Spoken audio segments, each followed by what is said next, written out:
so this is like a special extra show ile wasa naenda kuget na hii ni courtesy of it's a long weekend so kaa iko nini tunatry kuwa represent here so hii segment next iko sponsored na Eliakim nakumbuka Eliakim so Eliakim alitu hit up akituambia so jina yake inakuwa Eliakim Lelinga alitu hit up akituambia anataka tubongejwa watu kupanguza rasa nakumbuka yani vile tulikuambia je unaweza sponsor show kwanza maybe to remind us unaweza sponsor show so you can sponsor a full show you can sponsor a segment a long segment kama vile Victor na Steven Okeno si ndio ama unaweza sponsor a short segment si ndio so ukisponsor tutakupatia tagline alafu alafu ukiwa majuu wasoma majuu wanauliza wanaweza sponsor show aje walikuwa wanasema hawezi tumadoo kwa till number siku hizi tunakuwekea namba jo siku hizi kuna paka na namba so unaweza tumia kitu kama Sendwave unaweza baki umetutumia so ukiwa majuu think in dollars a full show $100 ndio half a show ama a long segment that is $50 a short segment $30 ndio wasoma juju to represent yeni jo alafu merchandise pia unaweza cheki kwa description hapo chini tumekuweka website iko na merchandise unaweza buy hoodies t-shirts na locally pia tunataka kuona vile tunaweza anza pia kutoa tu merchandise so because hiyo ni nini majuu ni rahisi kabisa ku get merchandise ni rahisi so kaa huko majuu ku get merchandise ni chap so ni vile tumesema this hour iko sponsored na Eliakim Lelinga na Eliakim Lelinga alisema maji yakimwagika hayazoleki lakini asiyepanguza rasa na maji kwa Eliakim haoeleki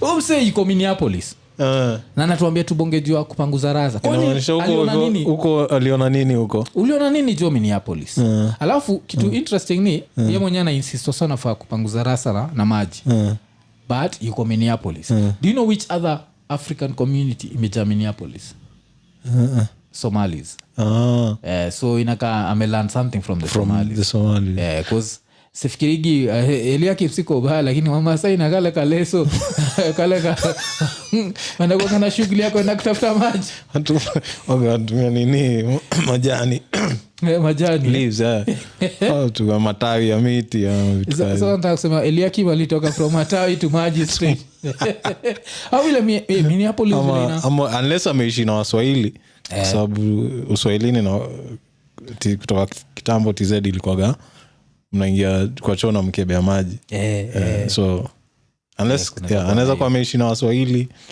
lakini pia Minneapolis kuna kuwa na baridi so kuingia na mkebe ya maji imefreeze unaweza piga nduru pale unaweza piga nduru pale inabidi maji kuwe warmed unajua cause ka Arusha kwa na baridi so unaingia na hiyo mkebe unapata bucket hapo so unapata bucket hapo iko imejaa maji so kama imekaa hapo kuanzia usiku utakubali alafu cause I think reason iko na fanya everyone who advocates for wase kutumia maji inakuwa simple ile design ya by accident kwa unatembea pahali alafu kanyage mavi hiyo kiatu utaipanguza tu ama utaiosha na mpaka maji sitabidi kuiosha sio so the same thing kwa nini rasa ndio si believe paper inatosha kuwa hiyo cheki so two things those who are rich can afford the Japanese joints the bidet it's called a bidet or bidet squeeze na cheki inaitwa Arabian shower no Arabian shower is now that's for like middle class because ile bidet ni automatic iko tu hapo so unafinya button inakutandika alafu unafinya button ina flash then Arabian shower and then now you come to like I think majority of us kuna flushable wipes because so una combine flushable wipes with hizo ziko hata Kenya na nini kuzinunua jo unajua Eliaki mjo anafanya tu confess hapa jo cause Zach just stuck kudanganya. The older move feel like the older we get the harder it becomes kupanguza rasa. Like nikiwa mtoi rasa haina any extra hairs. That's so rasa that's ni smooth. That's all. So that's the general way of doing things. Then you have to personalize it. Sino neno kona kwambia jo acha tuende step by step. Sasa wanasema hiyo design kiwa mtoi. Hakuna nywele yote rasa. So kipanguza rasa inakuwa clean. Lakini sasa ukiwa an older dude kuna utu tunywele tunakuwa around ya ass. Exactly. Zile mtu ushindwa like why? They're protecting. Lakini sasa nakunga nikiambiwa sasa hapa kuna time nisha jam mzungu anapanguza garasa na finika rasa iko clean. So pack this thing nikaenda nikaoga vizuri alafu nikachukua tu sheet nikazikata. Kumka vile niambiwa sasa John nilikuwa na shoot ile design ya nani anaitwa nani Udem Jackie Vike anazidanga Abubakar hakuko ma Yusuf jo hiyo nini like there's a thin line between Yusuf and Abubakar and hiyo thin line ni hizo nywele za rasa. So after kuzinini ikabidi na check. So since najua haufai kunyoa rasa so the only option sasa ni vile tu umesema kuna flushable wipes. The flushable wipes if you don't have the Arabian shower because Arabian shower una install kwa hao yako but unless ile siku ya kuhama unaanza kutoanisha mavitu tena so that's number one and then flushable okay and then now you want to personalize it even more so we can personalize it now. Mimi niko na routine siezi ingia shower kabla sija shonde.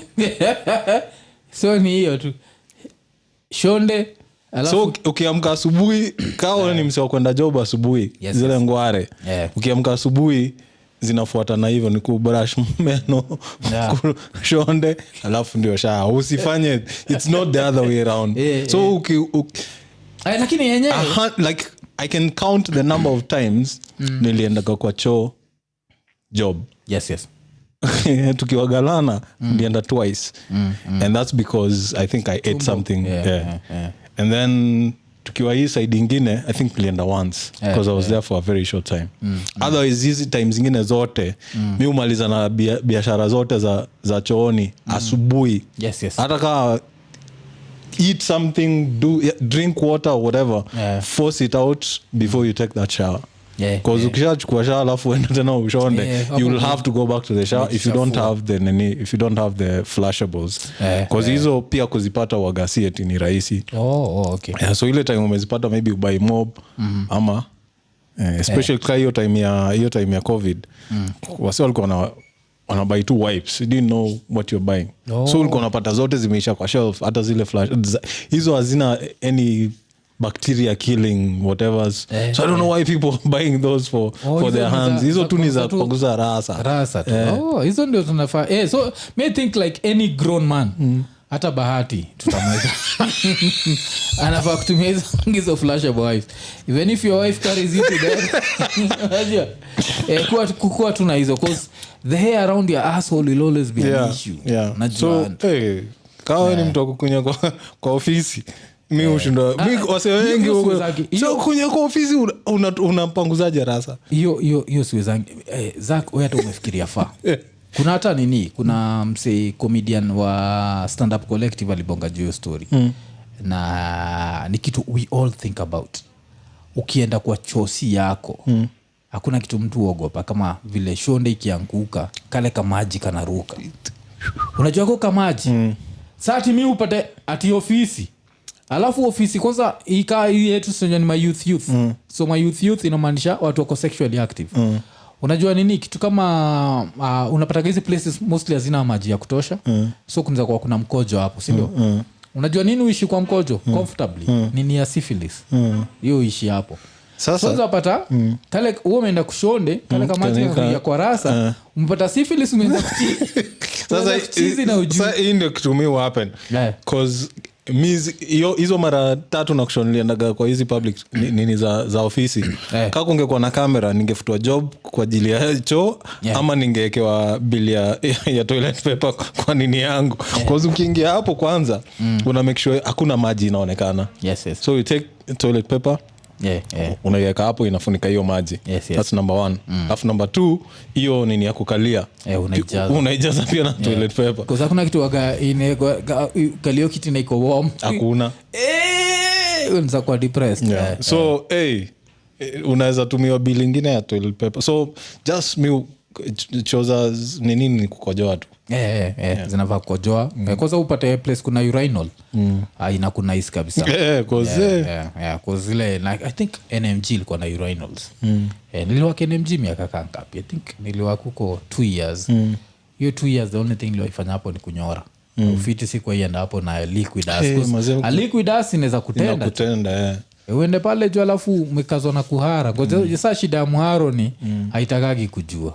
Alafu ile saa ni liquid. Igongana ile liquid nyingine afu ile liquid iruke. Uanza kuwa depressed yani. Alafu kawa ni mse uko unakuwa nini inaitwa? Unakuwa bothered na hizi stories za masculinity zao, unaogopa because nakumbuka kama kuna time job nilikuwa naenda sana hizo flushable. Zile ndogo za mfuko. So nishakuwa nazo, alafu sijui nini ilikuwa imehappen. Kadem kakauliza kama mtu anaweza kuwa na wipes. So nikamtolea nikampatia. Zile matusi zilitokea hapo zinafanya nyeka wewe ni msehemu weak.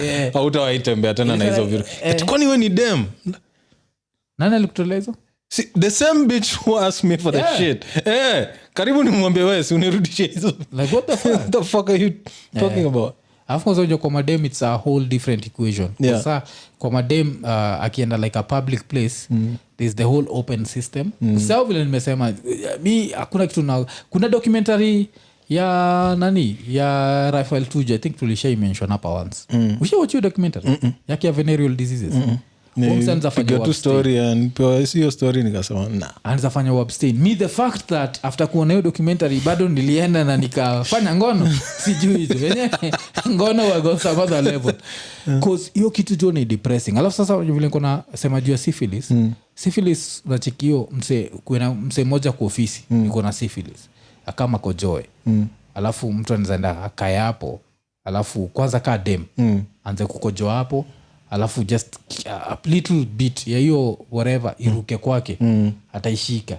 Alafu unajua syphilis with time unaanza kuchizi. Unaweza jipata hapo jume kaa chini unataka kupiga nduru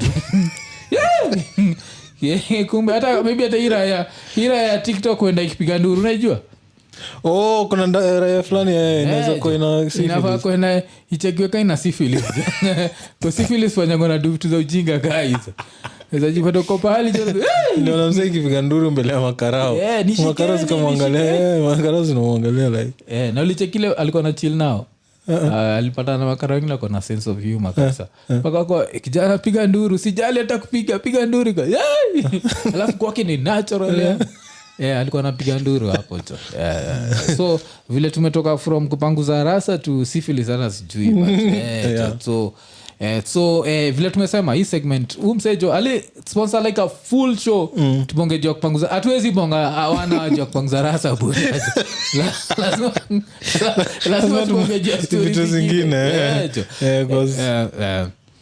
So Mason Greenwood unamkumbuka? So mtu hii unakumbuka ile designer alinini alikuwa involved kwa ile story ya domestic violence. So hii conversation kuna siku tu nimeamua kuhavi conversation na wife nikimuuliza kana feel it's okay for a kid who's 20 years old to lose his whole career based on domestic violence. Una feel nini just because niko conflicted. I'm anti-domestic violence. Like never do that shit. Makes no sense. He's 20 years old. Should this be the definition of his life forever? I don't think so because lazima I know there's that thing people say the crime has to fit the time and whatnot. But pia wanafaa kuangalia the severity of whatever is being because if it's what we saw on social media, it's not enough to the rest of his life, finish somebody's career for the rest of his life. If there's more of that, then I'm sure kuna vile wanaweza iangalia na But in this era of social media, una feel atai have a career kweli? Sidhani, because saa kuna kuaga pia the outrage. Yeah, outrage. So unless court of public. Unless watry kumuuza China. Because uzuri wa China ni kuna kuaga na ile I don't think he wokeness iko China. Iko tu easy countries nini. Because kuna hii wokeness ingine ile imefika. Na sisi tunaisema kama watu wako anti domestic violence, unajua. Yeah. Mse yuko old enough. Naweza sema like 25 and above. Akimake mistake ka hiyo na amekuwa akicheza for 5 years, hiyo ni shauri yake. Haka nikamtoi kali get excited, I don't know, he'll actually do. I'm sure there's a punishment. There should be a punishment that's like perfect for whatever he did. Hata kama ni like 5 years banned from football. Then after 25, now it's up to you for 5 years to stay fit. After 25, if he's still fit, give him a chance. Nacheki. Lakini like throwing away evil. And vile nimesema, like it's something that I'm conflicted about because I also know the ugly side ya domestic violence. Yeah. Like coming to think of it, I think hapa Kenya kuna dem amededishwa, I think dem athlete na boyfriend wake sijui alikuwa some foreigner kwa kina try kuhepa inchi kikashikwa kitry kuishika kwa kumededisha nini afu nakunga kuna ule athlete pia alidedishwa I think last year ule like alafu kifala kikahepa coast nakumbuka. So kuna so much domestic violence that's why I'm saying like I don't know. I mean, I actually don't know the right thing to do. It's hard. Kuna one side ile inasema he should be given a second chance, then kuna ile side inasema this like sometimes this leads to death, so inafaa kuwa like zero tolerance. Yeah, zero tolerance kabisa. Na kama zero tolerance it means career inaisha at 20 alafu unakuwa like ule fala wasota kwa kibonga juu yake like kuzo mto hii kumbuka alikuwa anapelekana mpaka wasalikuwa na debate Saka na yeye who's better. Yeah. Alafu all of a sudden unaenda kuchapa dem. Yani naweza taka kujua maparo wake ni akina nani. Like who raised you? Unajua kwa ni kitu lazima kukuwa na kitu aliona kwa parents yake kiape na onenika it's normal to hit cause at that like when you as big as home toy inafaa kufika level where everything unafanya una feel like you're being watched. So you should be extra careful. Yeah. But ali mess up, so I don't know. Vile tu tumesema we actually don't know the solution. One thing inasema it's too harsh kufanya mtu mistake amemake at 20 kudefine life yake. But another thing inasema cause pia tukiangalia America ni country so criticize sana. Na on top of that of course Iko Nini waga supported with a lot of American money because ni Kenyans in America to support. But America is also another country where you can make a mistake at 14 and end up being jailed for life. So unacheki. Yeah. Like is that where we are going? I don't know. Your story ya Mason Greenwood nashindwa nayo. I actually don't know the solution. Like nikikweta kwa hiyo panel siwezi jua what the right thing to do would be.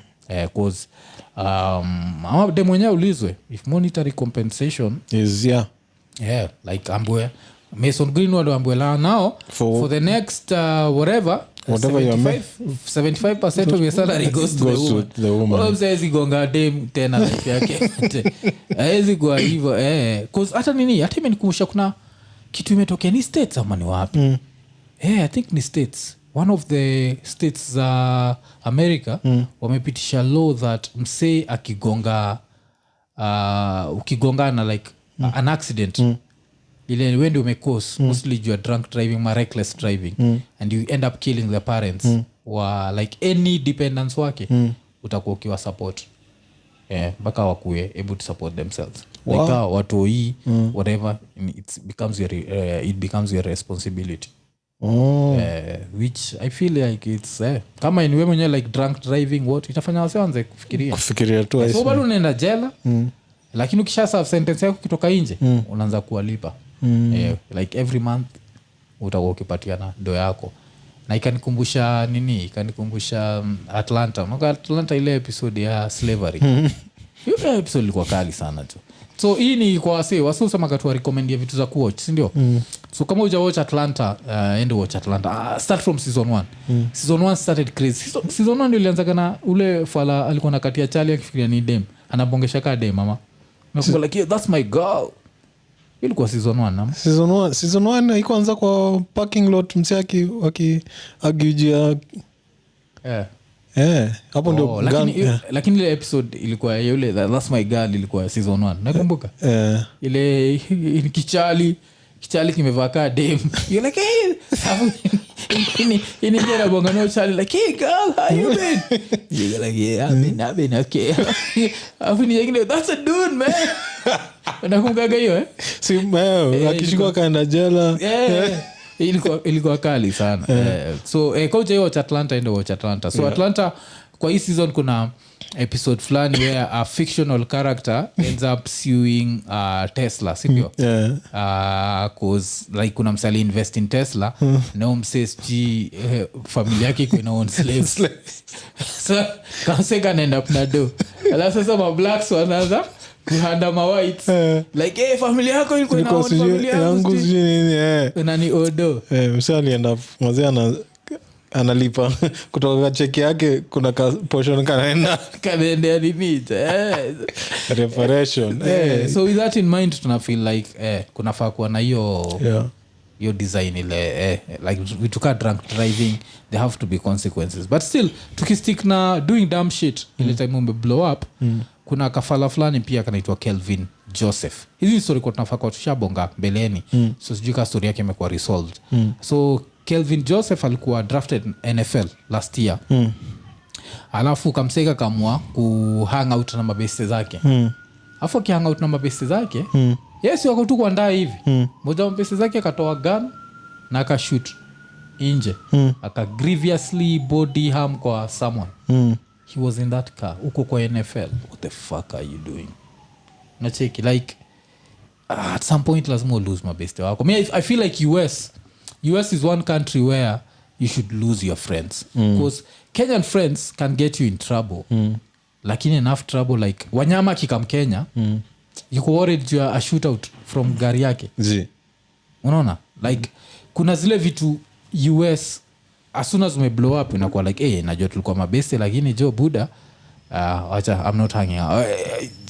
First of all don't be drafted in your city second just don't hang out in your neighborhood kulikuwa na hiyo joke pia kwa Atlanta ama ile story ya how people who come back to the hood wanakuanga they get killed in the hood like if you come back to help design ya Nipsey Hussle pia kamsekali dedi majuzi nani kuna msali dedi last year pia Young Dolph like states it's a whole different it's that country kuna it's a whole different occasion like cause ukijana anashindwa naye like utakuwaje kwa ndai wase wanaweza fikiria hata kushoot like you have an NFL contract like your life has changed what are you still doing with this meushindwa achana na mambo ya NFL kuna kitu ilikuwa inafanyika kitambo which I don't know if bado ina happening siku hizi so magari za kwenda TZ zinachukuliwaga hapo Jivanji Garden karibu na university right so nachukuliwa hapo tunamanga to Arusha whatever so kuna wase wanakamingi hapo na mandai zao personal wanacheki kaa unataka kwenda Arusha unaweza wajoin kwa gari yao mwishie hivyo so badala ya kulipa hiyo full amount unaweza mpatia maybe less 400 bob or something that shit can't happen today cause huwezi jua umse umebeba amebeba nini naweza kuona kandukulu kwa bag the fact that yuko kwa gari yako hiyo ni shida hata hiyo kitu imenikumbusha kuna hizi minisodes za Abel Mutua alikuwa anapatiana na story juu ya nini kuna ninja ilikuwa inatafuta job haipati alafu ikapata mabesti zake wako successful sasa ikaolda best yake ni aje jo si unitafutie job sasa kama aje mimi waga na kayad so nataka uchukue hii ndai we drive ipeleke maside za LD msama chukua ndai anaipeleka LD kastopishwa na makarao karao na cheki kile kispare tire anapata kuna drugs ndani acheki so msa iko fucked alafu ati nikispoilia say your story but still Abel gives it in a better way than me unani kwenda kuiwatch the whole story behind it is so lim set up walikuwa wameshot like hawakuwa na kuna drugs ziko zimepotea. So to make up for that is they give people drugs kidogo wameshikana na makarao. So unapatiwa drugs kidogo alafu everyone gets arrested. Alafu kiwa arrested si tuseme wako na deni ya 1 million. So they know they need to raise 1 million. So wanajua wakikupatia drugs kidogo utatoa 250 alafu si wamerecover ile do ya nini ni usiende jela. So mna nini so unashindwa ni aje niweshikwa na Prado. Kwa nini Prado iko hapa ka evidence kuzishachukuliwa? Ilikuwa tu just to set you up, another person is set up. So wanawakra makarao wanadu hivyo. Oh shit. So that's also like another moral of the story. Jo si drive ndani. Kuna vitu siku hizi kuna vitu yani airport gym sema kwambia hebu nishikie hii bag naenda kuchukua kitu pa no enda na hiyo bag yako. You look strong motherfucker, you be eating. Si ndio jo. Cause nasikia hiyo story yako imenikumbusha, I think nilisoma online ama. Cheki gile story ati kuna dem Nigeria. Alikuwa anasema aliingia kwa ndege. Alafu kama Nigeria kakaanza kuget all friendly na yeye. Alafu kanampatia story, alafu with time kaka stop kumuita nini, kanaanza kumuita daughter. Oh, you're my daughter. So vile alifika nini airport Dubai, the worst place. Dubai. Haka madha kachfanshati kako sick atikana need kusaidiwa na nini. So wheelchair ikaletwa. Alafu ako like, oh my daughter, just carry my bag for me. Alafu some dude akakama kawambia dem like usibebe your bag. It might be some shit. Alafu sa dem akakata kuibeba. So hiki kaishikilia kwa hiyo wheelchair yake. Ile time makara wa Dubai walitokea. Kamadha ile sickness iliisha kana try kukimbia cause kalikuwa nervous. Kalikuwa na drugs.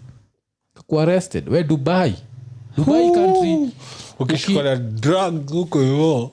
Dubai ni country ukishikwa hata nani bahati akishikwa kilia kwa chest ya Diana ni at least 5 years. Unajua hiyo public display of affection, even public display of being a bitch ni 5 years.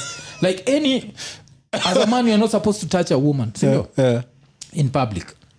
Now imagine kushikwa na drugs. So hiyo pia ni kitu kingine watu wanafaa kujua. Siku za Good Samaritans ilikuwa siku watu walikuwa na travel na punda.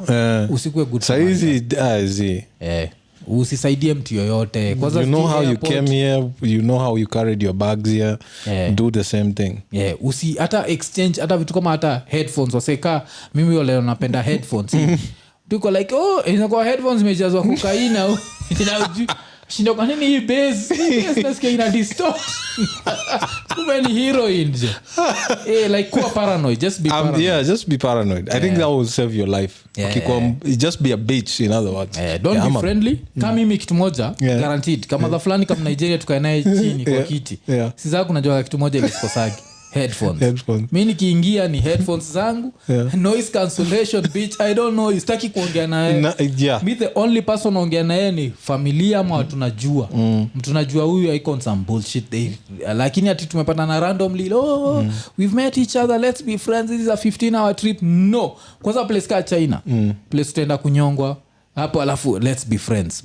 Wase kueni paranoid. Watu wako hapa wana try kufanya watu vitu za ajabu.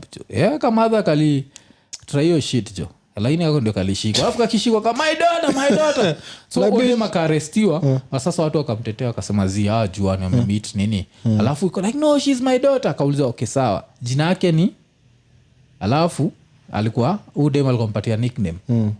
Aya, anauliza ujui jina daughter yako like passport ikamsave. Hiyo story ya nini. Yani try to imagine that's the sort of world we live in. Damn. Kauna plan ku travel jo at least just be may come up but just be paranoid. Kwa snob kiasi. So it pays. Eliakim John ashindo kunafaa kubonga juu ya kupanguza rasa tu tumeingia juu ya ni vile kuongea kupanguza rasa for full show. So Eliakim Lelinga bado hii ni segment yako jo bado jo na asante. Tukiendelea ni nini Polycarp Gathe tunamkumbuka msa alikuwa deputy wa Sonko. Yeye saizi ndio amekuwa endorsed kwa nini kwa the Azimio candidate for Nairobi governor. Alafu tunajua niko sure Sonko hajabambika na story kuzira yeye ndio ilikost Sonko job yake. Ukisikia like the deal originally ilikuwa inafaa kuwa kuzia ni joeni ni wanatoka aristocrat ama whatever ama ni technocrat sijui hiyo jina. Lakini yeye ni msemo wa the corporate world. So au mabuda mabilionea wako na more faith na yeye kurun the city than Sonko. Sonko wako like hakuna vile unaweza toka shimo la tewa alafu kuja run city buda tulia. So reason ilikuwa inafaa kuwa let's use Sonko's popularity to win the seat and then Sonko alikuwa inafaa kuwa a ceremonial governor but the real person running the city alikuwa inafaa kuwa Polycarp. But after kukalia ile kiti ya city hall Sonko akasema akaambia Igathe jo kuna place naitwa Kajito ambeende ukoja hapo. After mwambia hivyo ndio Igathe akabaki ame resign. Sasa shida za Sonko zikaanza. Corruption case nini mpaka msaka akanyang'anywa seat kwa sababu unajua they needed his popularity to win the seat. Unajua so akamsende kwa nafaa kurun. So ndio hata kumekuwa hizo memes wasa wana joke like first of all wasa wanasema like hakuna mso quit jobs more than ninja and this ninja quits jobs and gets jobs. Unajua hivyo nani Igathe after toke aliquit ndia around deputy alafu after deputy I think aliquit alienda kasujui amework equity I don't know ni Shell ama ni Ruby's one of those oil companies. Hii time tu yote amequit. Sasa amequit tena amekaa hivi. That nigga always gets a job. Mpaka tukiwatana joka tukienda umwambia hakuna kazi Nairobi nashindwa umechizi ni kazi ni mingi mpaka nataka kuwa governor saa hizi. So na atatoboa ama opposition itakuwa opposition ni Sakaja. So ni yeye na Sakaja ndio na go for this. Unajua vile Kenya uvote wasota vote ya nini Ruto watavote ya Sakaja wasota vote ya Raila watavote ya Igathe. So usijui Igathe Sakaja na Igathe there is no Sonko factor. Unajua Sonko alikata cross both sides so ilienda bakishinda. So usioni alafu so politics ni dirty lakini cause so kuna yeye nani tena nilicheki UDA kuna kamse kanaitwa Keter don't know kani Charles Keter ama ni Simon Keter kale kamse ka madapakas kakashaija kuna time kalijam kakaita says juu matapakas kitambo akamse kamekuwa kakicriticize Ruto anaongea mbaya juu ya Ruto alafu ati anaenda kutafuta nomination certificate na UDA si alishinda alafu Ruto akamnyang'anya lai unaweza blame Ruto ini iko on record ikiambia wasi msiache Ruto akue president cause Ruto ni mwizi na akiiba anajibia hatuibii sisi kama the Kalenjin community. Msa amesema hivyo alafu anataka ara na UDA ticket. It doesn't make sense. So as an independent so akanyang'anywa kamba matapaka kuna kitu alisemanga hiyo alifika alisema matapaka ama alisema kuna kitu alikuwa amejam time nyingine akasema so politics jo nani tena amechezwa because I think nani pia aliambiwa step down MC Jesse huko media kuzio kuambiwa step down si ndio ilifanya nani unachiki MC Jesse ya kulia baadhi nyamaza hiyo ninja jo imenikatia sana jo. Nini jafu nashinda kwa nini Willy Paul na kukosea heshima because of such shit man. Unajua design because Willy Paul nyakina kwa girl that's a male dude that's a dude hainaga like any female traits that comes say kana now we have nothing wrong with by the kuna vitu mimi wanaga kifanya there's even I thought it was a meme and then I found out ni kitu alifanya kwa kweli alivaa dress alafu arusha mateke nani Willy Paul bahati unaona kitu kama hiyo maybe it's a meme but I won't be surprised maybe nani Diana alimwambia let's role play who's the person that wears pants in this house you okay let me wear pants ever address denim dirty jeans alafu yamevaa dress sina cheki hiyo ninja shit ninja moja ya ajabu sana so tukitoka hapo kwa nini bado tukistick na Eliakim lazima tubongejua the Maasais si ndio so vile ka umeanza kusikiza podcast at this point acha tukumbushe hii episode iko sponsored na msee anajiita Eliakim Lelinga akiwa Masai za Minneapolis, si ndio? Minnesota. Yes. So Ole Kaparo walipelekana na wife kotini. Alafu so kwa watu wajua Ole Kaparo ni former speaker, si ndio? Wa Kenya. So after kupelekana na wife kotini, wife anatafuta divorce. Na wife anatafuta divorce kwa sababu anasema ni juu ya infidelity. Alafu wife anasema that mse amekuwa kikohabit with a woman somewhere in Kiambu. So she wants a divorce. So hii kitu imeanza kuget ugly, but vile ime get ugly, I don't know what the wife's mission is, because wife alienda kotini akasema anataka watoi wafanywe DNA test. Wako na watoi 4 pamoja. Alafu anataka wafanywe DNA test because according to yeye Ole Kaparo is not the father of all those 4 kids. Try to imagine, wife ndiye ame bring up, si ati Ole Kaparo ame bring up akasema I suspect some of these kids are not mine. So why do you think this woman is doing that? Like, why would you want your husband to know that some of his kids are not his kids? Sini ile sasa kukuumiza. Hurt your feelings. Yeah, to hurt your feelings. Because how crazy is that? So kitu interesting ni Ole Kaparo alisema Israel nimezijua for over 35 years. Hao tu wote wako over 35 years old. Alisema mimi hakuna DNA test. I've known this as my kids. I'm not taking any DNA test. Kuzitani kosanisha na watu wangu. Alafu pia italeta a whole debate about like ownership, property, inheritance, vitu zote. Lakini jo unanijo nimeshindwa na yeye jo. Wife jo like how angry, and kitu moja mshindwa na anga ya madem kuna time au get angry mpaka wanakuwa irrational. Like who benefits in this scenario? Like okay, the kids wakuwe proven si watu ya Ole Kaparo, si ndio? Like you are their mother. Why do you want them to lose just so that you can win? They're your kids. So let me play a scenario. So they've decided to go for the DNA test. Yes. They found all those 4 kids don't even belong to the same father. Yes. So now the woman is here playing Russian roulette, like thinking, damn, 1990 what? Who did I fuck? Yeah. Because now you have to explain to these kids who their father is.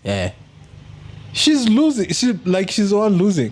Ndio nashindwa na hii scenario. So unless hapo sasa you wakipatika, let's say wakipatikana wako na the same DNA, maybe ni msemo mmoja, anaweza kutry kufikiria, but now you are cheating on this guy with the same guy for how many years? Because there are 4 kids. Wameseparate on how many years?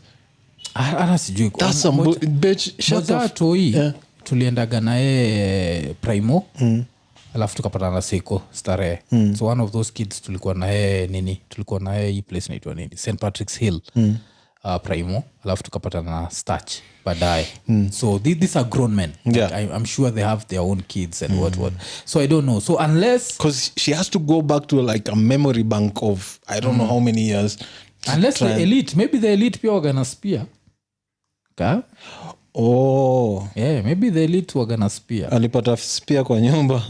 So msee ameanza kutusikiza leo joenda utafute. Kuna time the first time tulibonga juu Eliakim Lelinga alikuwa ametuchanua juu how the Masai thing works, where like age mates can sleep with each other's wives, si ndio?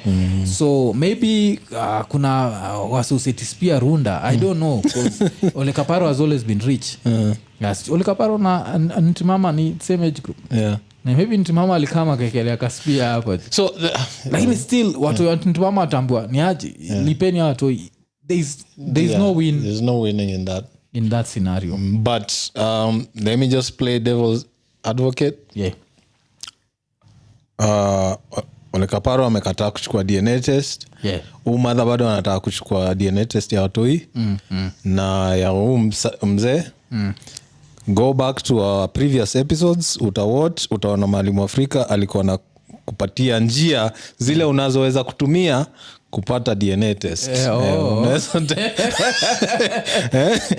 Eric Omondi tayari alishapewa njia yake. Wewe pia unaweza unaweza tu muita kando mpatie Kwanza boy ni rais. Ni rais. Boy ni rais. Unakumbuka hii movie Boomerang? Kwa Boomerang kasko wrong cause nini yangu iko agipoa sana but I think kuna scene moja ile kuna dem alikuwa anataka sana Eddie Murphy amkoende. So kuna time dem amevua ngoza alafu akaanza kunini Eddie Murphy. Nakumbuka. So sawa kutafuta like nini watu ama maboi wa kapara vile tu ngoza die kwa mdomo mate inaja kwa ngoza DNA test harakara hata akabuda pia unajua akabuda pia kana kwa ngoza akaseti na kwa rahisi it can be lured kupata DNA madem ndio itakuwa hard lakini maboy itakuwa rahisi sana so lakini huo mother John meshindwa naye alafu unajua ni wale expect ni old school sana reason ki old school because that's such a new school mind of state mind state yani vile ni state of mind that is okay so tukitoka hapo tuna stick bado na marriages so another story ni finally Will Smith na nani udem atuoneza divorce Will Smith na Jada alafu unajua how much Jada is entitled to $175 million that's 17.5 billion shillings on the lower side kwa saizi vile kwanza dollar ni strong hivyo I think let's say she's entitled to 20 billion unachukua hiyo story after sucking kiasi ningefurahi nikisema finally umse atakuwa free from all that bullshit because if you have that money and that's what it costs to get out of that bullshit but now knowing that woman I don't think that will be the end of the bullshit kwa sasa ndio kataenda kujifuka in public because bado nakumbuka ile interview yao nakumbuka ile interview akiwa kwa couch like I not felt good I wanted to feel good alikuwa na insist on your good sana Afrika kama nikaanza kufikiria juu yake like we live in the 21st century the 21st century there are easier ways especially for women to get orgasm like just buy a vibrator buy whatever you need to play with feel good usiende uanze kulala na your son's friend unajua vile dem alipeleka a certain level where I don't think it gets more disrespectful than that so jua August Alsina alikuwa ni best ya Jaden like how like hii ninja mkachu now iko like yeah mom I was banging your mom man your mom was calling up yani unajua kuna a certain level of bullshit kuna dem alifanya ile si understand anyway me if it comes down to that waachane mzee arudi kufanya zile maburungo zake za nini za kuruka kutoka building huko Dubai na madem na go dem alikuwa stress kwa sababu hizo si nigga shit hizo za kuruka kutoka kwa plane hizo kwa some I need to die let me leave this bitch alone because niko sure even in that setting of theirs of where it's like a open marriage mademu waga nafikiria too different yeye anaweza kuwa free ku date some other nigga but wewe uko free ku date madem afu unajua Will Smith do you know anyone Will Smith so try to keep secret so unacheki that's why wewe unalala na zile za Will imekuwaga tu ni ma rumors sijui alionekana na dem gani Dubai but niko sure zile ma NDA waga ziko signed hapo wewe dem haizi tokea akisema ni yeye so kuna crazy lakini sasa pia imefanya nikakam to Kenya pia kuna this like billionaire family so the Kabus Jabo najua how run Bonfire Adventures so they basically built this shit from scratch and now they are rich watu wanasema inaanza kumefika billionaire status but now the woman ametokea majuzi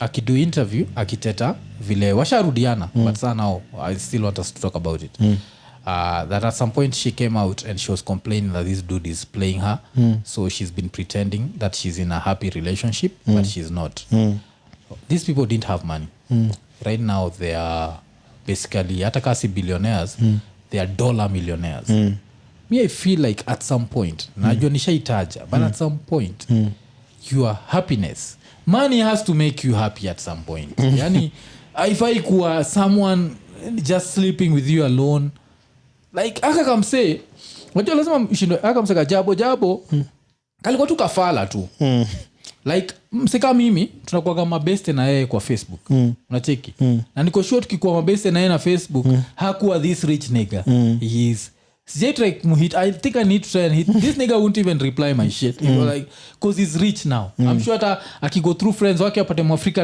atani unfriend so right now they are rich this woman is this nigga most probably never used to get pussy right now anapata even corporate unajua mademo atakaki kujua si usema hapa juu accent hii mademo atakaki kujua je hadhati akaharo kadem karunda kakahalo kamebambika mbaya juu he has the money this woman has to just deal with the bullshit that comes with this amount how old are they maybe late 30s early 40s yeah oh okay then early 40s let's say they're in the 40s I take back my shit they're in the 40s maybe okay because they're still young because me nafikiria nikishaona watu wamefika hiyo level ya wealth ni wasimu wamefika ile level yani hata wife anakaa tu huko tu ile so mse mi yo nini dem advice yangu so kawa kwa young si pia yeye atafute aka sweet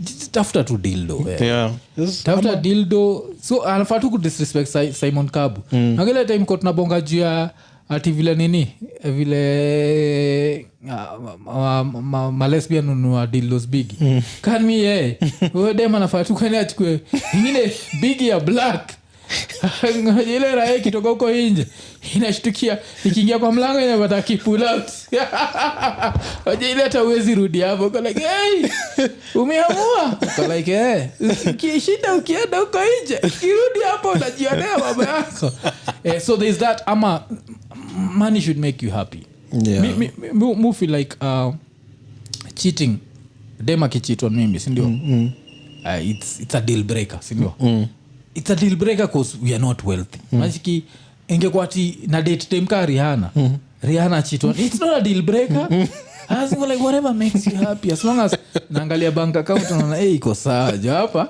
hapa leza jipanga cause hii story wana call huku nje wana press conference alafu baadaye alafu hiyo kitu hiyo nini kifika hiyo level ya press conference sasa mnajaribia hata biashara interviews like deal with it hii stories za kuambia si like I know people think I'm happy so I have to come out and show them I'm not happy you are supposed to give people hope not crush sindio people need to feel like love works unakwenda time ilikuwa ni J. Cole ati I want that Will and Jada love then to notice shit unacheki so kuna watu walikuwa I want that Simon and Sarah love kumbe Simon anacheza na huku hinja jo jo yani raya jo zichekagi alafu if you put your life in public hivyo you have to know kuna consequences unajua like you're like oh my man is so sweet he does this and this and this kadem kengine kako like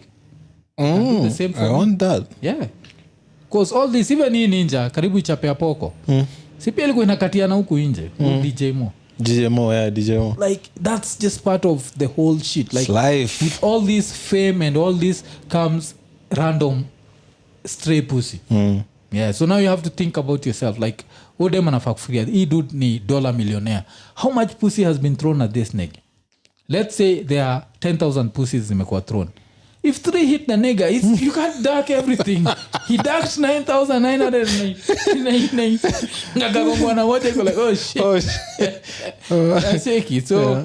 so kulikuwa na hiyo bullshit yene alafu ujinga Afrika kwanza kujidanganya tiji celebrity couples tuache ujinga alafu still tumebonga juu ya pussy so let's now talk about dicks tuacha tumalizie na history ya dicks yani kuna mtu alizaliwa na 2 dicks awasaiza Sao Paulo Brazil na huyu mtu hivi atakama kuwe old atakuwa pissed like a motherfucker hiyo story iliendaje si ni story unajua je so the doctors decided not that decided it's obvious he has 2 dicks one has to go but moja ni kubwa moja ni ndogo guess what the doctors did ile kubwa ndio ilienda like why the fuck like hafu najua Arizona wati haikuwa na hole ya kunyora poke a hole in the shit. Inashindwa. Mi kile naweza kuwa kama ni budo mtu inaweza kuwa na anataka wale engineer wa transgender. Mimi naita engineers. Wale engineer wa transgender ndio nataka. Tu kama hizi ninjas zinaweza create a dick for a transgender woman. So the dick is created. Na madem hata ukama na discuss nasema nataka dick yangu ika hivi. Alafu inatengenezwa through other materials. There are 2 dicks here. Let's make this dick bigger, this big dick bigger. So tunatumia materials za hii ndogo kuimake big. Alafu pipe ya hii ndogo hii ndio tunatumia hapa. Hata ikibidi tuongeze plastic hapa katikati for this nigga to have a good life. Cause we're trying imagine later in life ama demo ga disrespectful. So pataka kingine kadogo kuna effects za hii big zile sasa kata hii grow vizuri. Mademo kwa kikosea heshima alafu kwa hiyo a big one. They took it away. 2022 mbora yangu ilikuwa kubwa. Wazazi ndio walinitendea hii. Unasikia nini? This is bullshit. Hiyo story ya mtu hicho. Hiyo nayo ilikuwa too much. I should have just found a way to make the unless kuna other factors like maybe the big one is just a dummy, it couldn't get hard, but he's a kid, you can't know that unless you monitor kuanzia asubuhi. Unajua asubuhi hata watu ni orgasm hawa watu you notice unajua hivyo akinyonyo anacheka cheka ajui ni nini lakini interesting kwao baada ya hiyo what it was called that the phallic stage. Lakini mimi nasema ama engineer wa nini because those niggas are engineers hakuwa doctors wale wa transgender au utengeneza even pussy from scratch. Hiyo si nile Dave Chappelle alikuwa anasema it's not pussy because it's not pussy. It's impossible pussy. Unacheki so they also make dick that's not dick ndio. Because au madem au nini au endaga shopping tu au kabla wa convert to machali endaga shopping na hapo je sasa ni ile inaitwa ni designer dick. Yani imeundwa proportional huko hapo you're not a real man hapo anakuambia let's remove ours anatoa yake hivi iko straight iko combo na face ile design wao uiwekelea kwa nini unajua hiyo ufuata hiyo trajectory hiyo kitu kwa gana udi yani na hizo zote ni stories za chuo ndio zilituharibia. Kwa chuo ulikuwa unafundishwa na kama mwalimu kasupu. Alafu saa ingine anakuambia usimame uanze majibu. Sasa hiyo burungu imesimama. So inabidi uiweke kwa nini kwa ngodha ikiface side. Ukinini na ukigrow iko tu inaje inafaa kwenda sina so unasema nikai na la that's where the pussy is. Inashina ikiangalia hivyo. So akamtoa hizo pole kwako one day utakuwa mbigi. Alafu tambua nini yako ni ndogo. Alafu utajitetea vile nilizaliwa. No one gives a fuck. So this like extra hour this special segment ilikuwa sponsored na Eliakim Lelinga. Alafu tagline yake tulikuwa nasemaga maji yakimwagika hayazoleki. Lakini Eliakim anasema asiyepanguza rasa na maji kwa Eliakim haoeleki. Yani hawezi muaje. Because try to imagine Joe Dema ameenda kwa Eliakim alafu ende kupanguza rasa alafu atoke hapo ametumia tissue peke yake anaanza kwa imejaa. Unajua ni nini? You are this dirty. What's wrong with you? Lakini shona kama stories za wase. Sasa kuna fala iko nasema ati kuna chapa dem shots za nyuma afu ikasi a piece of tissue sticking out. How nasty is that? Okay, so it's been Iko Nini episode 80 what? 87. Ilikuwa special. Acha tukumbusha sejo. Ukitaka kusponsor show, unaweza baki umetu hit up, si ndio? Ukiwa tu Kenya, unaweza tumia till number.